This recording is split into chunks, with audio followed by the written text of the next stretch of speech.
এদেশের মাঠ ঘাট বাজার স্কুল কলেজ ইউনিভার্সিটি অন্যের পুকুর দখল থেকে শুরু করে আবার দখল বাণিজ্য শুরু করে দিয়েছে। ইভেন কি তারা নিজেরা এক দলের লোক তার আরেক ভাইকে হত্যা করতেছে।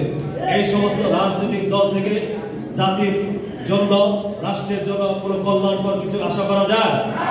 যারা নাকি নিজের দলের কর্মীকে নিজেরা হত্যা করতে পারে, আহত করতে পারে, তাদের থেকে এই রাষ্ট্র পরিচালনার জন্য রাষ্ট্রের জন্য কল্যাণকর কিছু আশা করা যায় না।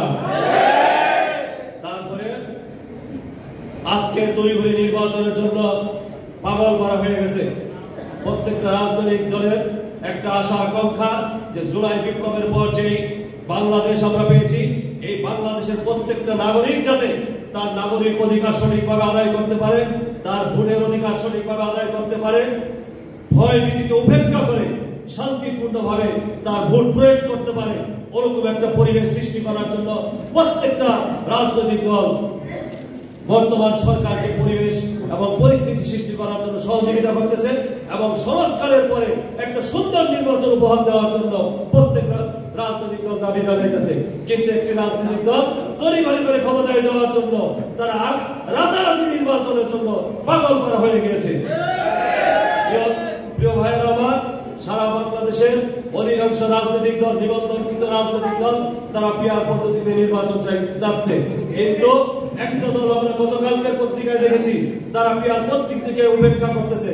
তারা চাইতেছে হাসিনা ফ্যাসিস্টের মতো আবার কেন্দ্র দখল করে, ভোট কেন্দ্র দখল করে, জুলুম অত্যাচার নির্যাতনের মাধ্যমে ক্ষমতা অধিষ্ঠিত হয়ে আবার জনগণের উপরে জগত্তর পাথরের মতো প্রতিষ্ঠিত হওয়ার জন্য তারা চেষ্টা চালাইতেছে।